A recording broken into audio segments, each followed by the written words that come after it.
Ah, uh, ladies and gentlemen. I don't know how to start this video. Have you ever been exposed to the unknown and the paranormal? I'm Zach Bagans. This is cousin's brother's friend, twice removed. I've watched his show before. Now, for those of you who know me, I love the paranormal. Do I believe it? I'm more of a man of, facts and science, which I feel there's a lot in the quantum soup of the world that could possibly back up something like ghosts and ghouls, specifically cryptids. Well, that's not true. There's no scientific basis behind cryptids or a way to link them together. I feel ghosts could be either echoes in time or just the manifestation of particles that are left behind from human consciousness. I don't know what I'm talking about, but I do know that I love spooky things and scary shit. A lot of that stems from my own personal experiences in my lifetime. Despite not fully believing them and being skeptical, because I would love to go ghost hunting and provide the most realistic examples. Moist Critical has already beaten me to it with the other channel. There are just some things in this world that sometimes maybe you can't explain. Or you could think that I'm completely crazy, bonkers, psychotic, and this story won't help my case at all. But we're here to have fun, and this is a true story that me and some of my friends had experienced, and whether or not it's just our eyes playing tricks on us, which it probably was, still it's a fun, spooky story to get into. For those of you who don't know, the Wendigo is a mythical monster or spirit from the Algonquin folklore that is often depicted as cannibal. Descriptions of the Wendigos are often described as having sharp senses, superhuman strength and speed, and a horrible smell. They appear as emaciated figures, giants, or beasts that grow larger with each meal. Wendigos may have sunken or glowing eyes, sharp fangs and claws, and missing and chewed up lips. Wendigos are believed to be human in origin and become monsters through starvation-induced cannibalism or possession by spirit. Wendigo legends are cautionary tales about dangers of selfishness and isolation, and the importance of community. Wendigos are often seen as a symbol of dangers of greed and selfishness, and a punishment for dishonorable and taboo activities. Ooh, spooky. That being said, what me and my friends experienced is completely unexplainable by us. And it's that time we saw a Wendigo. Well, it wasn't actually a Wendigo, and I know all of you are probably going to be disappointed at that fact. We didn't know what we saw, and the way I learned what a Wendigo was through this experience. And my friend Jason, who didn't experience it with us, getting off work, doing the research while we were all spooked and hanging out, we learned what the Wendigo was, and ever since that day I've been fascinated with the Wendigo and cryptids in general. They're not real, but they sure are damn fun to fucking talk about. Alright, I love ghosts and ghouls. So this is going to be a short retelling, I guess, of what happened on that fateful night. We were hiking in the metro parks, as people from Ohio do, because there's not jack shit to do around here. That's free, at least. There's nothing free to do in Ohio, and the most fun, free thing that me and my broke college friends could do is just roam around in the woods. Woo! So one of our favorite pastimes of our friend group was to just go on long, extended hikes and shoot the shit, talk about life, talk about things, and just everything that's going on in the world, or what's in front of us, having fun, catching up. Some of these hikes would go on a bit longer, alright? We love walking through the woods. So as some of these things would drag on, our little excursion hikes, we would hike anywhere from 2 hours to 8 hours in a session, just having fun. It depended on the weather. This was more of a summertime activity. Wintertime was spent mostly in my friend Jason's garage. I know that sounds weird for wintertime, but we made it work with space heaters, and it was a fun time. It was on one of these extended hikes that ran over our original allotted time, as if we had this scheduled out. 3 to 5 business days. 2 hands, don't drown.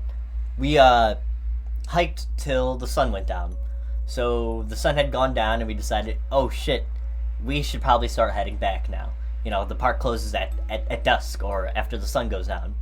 I mean, it's not very clear when the Metro Parks closes. It's speculated that it's when the sun. Some sources say it's when the sun goes down. Other sources say it's 11 p.m. But we just love hiking, so we didn't give a shit. So it's dark. We're walking back up the long-winded hill that is the hill. I don't know how to give this hill away without doxing, but we spent hours hiking, and I don't know if it was just exhaustion or what, but there was a group of 5 of us. Me, my friend Colin, my 2 friends Natalie and Eiley, and our friend Shill, who's at the very back. Okay, Shill. It's a funny name, but that's his last name. We just call him Shill, so because we had 2 Nicks in the friend group, so we called them by their last names. So me and Colin are at the front of the crowd, walking up. And it's when we get to the parking lot, the final destination where our cars were, is when we saw it, the thing. Now this is where you're gonna be like, that's not a fucking Wendigo.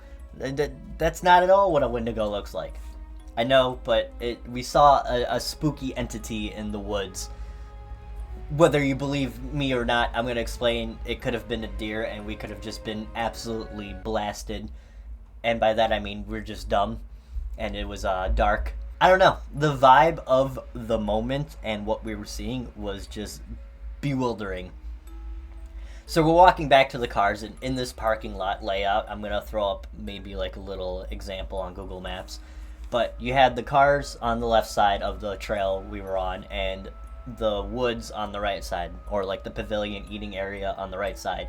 And there's trees there, little sprouty things, right?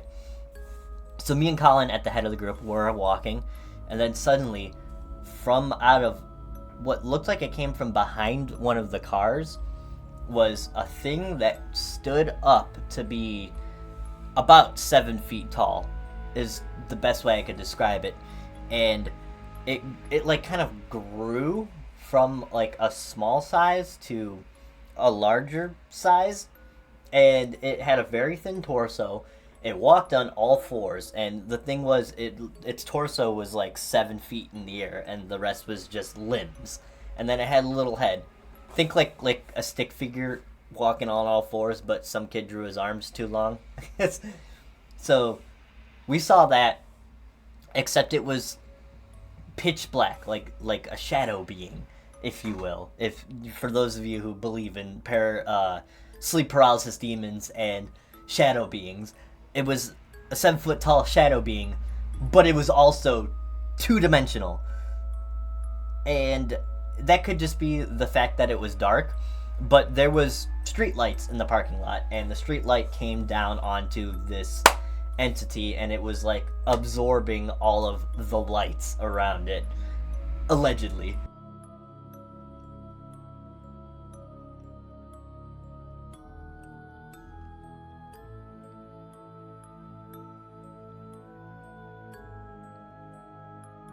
We were like, okay, that's kind of freaky. I mean, we did not say a word in this moment. We were just we slowed our pace, and we were ahead of the 2 girls in our group, and even further ahead of Shill. So we're staring at this, and Colin goes, don't say anything. I don't want to freak the girls out. This thing is walking from the cars across the path ahead of us, maybe like about 20 feet-ish, and it's walking towards one of the trees.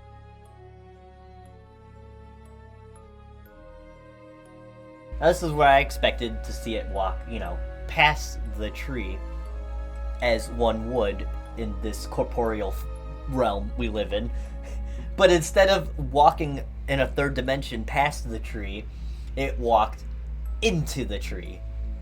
I can't really, if that makes sense. It like walked to the tree, and you would expect to see it come out on the other side, but nothing came out on the other side. And along with this thing being 7 feet tall, it was also long, like probably the length of a deer, and it was very, very odd. So it walked into the tree and didn't come out the other side, right? Probably was a skinwalker or a spirit of a Wendigo. because apparently in the original folklore, it's not some like humanoid deer head entity. It's actually a spirit that possesses somebody and turns them cannibalistic to where they eat their fellow comrades and turn to the dark side from their unquenchable hunger. As soon as it was out of sight, we rushed to the car. We were all driving separately, so we got into the car. We drove back to Jason's house, as we normally would spend the rest of our nights. So we get into the sunroom, because it was summertime. We get into the sunroom, and before we could even speak, Natalie interrupts our commotion of running inside. Holy crap, did you guys see that thing? And this is where it clicked with me and Colin. Not only did we see it ahead of the group, but the people behind us, who were probably like 20 to 30 feet back from our hike, behind us, in the group, they fucking saw it as well. Which is spooky. That's what really clicked, because at first I could have chalked it up to just being like, okay, whatever, me and Colin were just seeing things and like maybe we don't know what we saw. But the fact that no words were spoken between us, then the two girls also saw it, was disturbing. It was freaky as hell. Come to find out, I asked Shill, did you see it? Shill's like, no. Shill didn't see it. He was way far back. He wasn't paying attention. He was just wandering around, you know. That was really spooky, and we were waiting for Jason to get home from his work shift at McDonald's. He was a manager at the time. So we're just kind of sitting there all sketched out discussing about what we had just witnessed, and their description of the thing was exactly how we described it, which was spooky. So Jason gets home, we're freaking out, we're telling Jason all about what we had just witnessed. We were trying to describe it to Jason, and Jason decided he's gonna look it up. So he's sitting there as looking up what it could have been. And we're still kind of like a little jumpy on the scenario. Which is when an acorn fell on the roof of the sunroom. And when that acorn hit, holy shit, did I jump up ready for a fight. Ready to fight this corporeal two-dimensional creature of beyond our understanding. It turns out it just was an acorn hitting the roof, and I embarrassed myself in front of everybody for no reason. I was scared. We were scared. Jason's research went on, and he came and found out about the Wendigo. What we witnessed is not truly, by definition, the Wendigo. Sorry to clickbait you. The reason I say we saw a Wendigo was it was then on a inside joke in our friend group to talk about the Wendigo. So we saw this thing, we just called it the Wendigo, and we told everybody in the friend group about what we had witnessed and called it the Wendigo. Anytime anything peculiar would happen, we'd blame it on the Wendigo. Specifically, Jason came up with that blaming things on the Wendigo, and that kid to this day always makes me laugh so freaking hard. Man, there's a weird charge on my card. I don't know what happened. Jason over there, man, I bet it was that Wendigo. To this day, we joke about the Wendigo stalking our friend group. So we turned an initial scary encounter into one of the best inside jokes in our friend group of all time that we still use to this day. Jason reading off what the Wendigo was to us just led me down the whole rabbit hole of the Wendigo and skinwalkers and cryptids, and I love them. I don't exactly live in Appalachia. Boy, do I wish I did, because that place is beautiful in the mountains. But I do love cryptids, and I live in Ohio, which has its own string of cryptids, which has inspired little side projects I have going on about spooky cryptids and paranormal, and there's haunted things in Ohio. Ohio has a lot of paranormal lore in this state, especially specifically where we go hiking. You know, Helltown. You ever hear of Helltown? We literally hike through Helltown all the time. Lots of cryptids around that area, including the Peninsula Python, which is supposedly a giant anaconda-like python lurking around Peninsula, Ohio in the woods, eating people!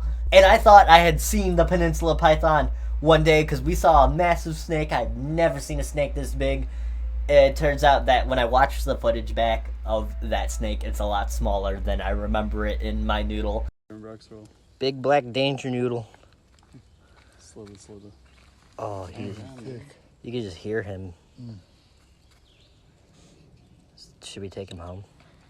Give him Ashley. The nope rope. The nope rope. Oh, so cute. Which probably explains this whole Wendigo sighting we had, this whole spooky entity sighting we had. It realistically was probably just a deer crossing from the cars to the woods, and maybe when it hit the tree, we just didn't see it because it either did a juke, or maybe it was a Wendigo, because if it was a deer, that could easily be a Wendigo. Or a skinwalker, you know, shape-shifting into the trees like Sasquatch does, supposedly. It was probably just a deer in all actuality. Still spooky, still fun story, led me into my love of, you know, cryptids, and the paranormal alike. Which leads me into some encounters. You know, we've had some things. There was a famous place in Akron, Ohio. It was Edwin Shaw. Edwin Shaw was like this abandoned hospital that had a long history that I'm not even gonna get to. That's probably for another spooky Ohio video for another day. But one thing I learned from watching things on Edwin Shaw, and I didn't even know about this until recently, but supposedly people who have gone to Edwin Shaw had experienced doors closing by themselves. Regarding the hospital itself, while it's no longer standing, folks that used to visit the hospital prior to it being demolished would also report doors opening on their own, and often they'd drive by in their cars and they'd see silhouettes of individuals looking out of the windows. And I actually caught this on camera.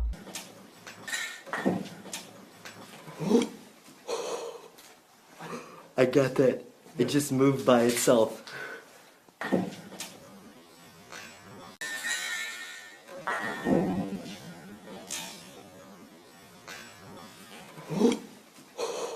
I always thought it was spooky that I caught the door moving on camera, especially in broad daylight when I was super into ghost hunting. I always thought it had to be at nighttime. I never thought you could experience something during the day. To find out a month ago while watching spooky Ohio lore videos talk about people who have been to Edwin Shaw and had seen doors moving, having that on camera myself is so cool. It is so cool to know that that was part of the stories and lore of Edwin Shaw, and I captured it on camera in broad daylight nonetheless. If this channel ever blows up the way I pray it does, I definitely want to go on tour and explore all of the spooky haunted areas around the country.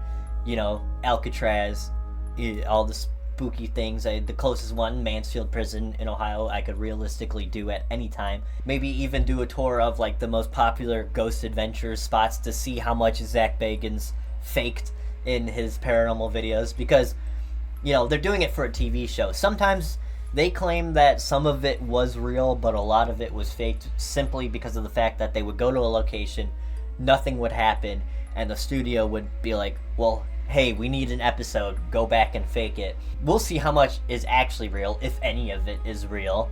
Maybe one day, hopefully. I'd love to go on tour and do a paranormal investigation myself. And take it a little like the other channel with Charlie and friends. They do this, but they don't take it super seriously, which you gotta have some fun for your videos. I want to go to these spots and take it a little bit more seriously, because supposedly the paranormal only shows itself if you're taking it seriously. So ghosts, I'm coming for you with a very serious game face on. Go there, take it seriously, the investigation, see how much of it is real. That would be sweet. That is something I want to do in my life at some point. And yeah, that leads me into the whole Wendigo thing. You know, it was a weird encounter my friends and I had, which led into my love of cryptids, and I would love to do more spooky videos, you know, on cryptids and stuff like that. So stick around, and next time you're walking through the Ohio metro parks, you may run into our Wendigo.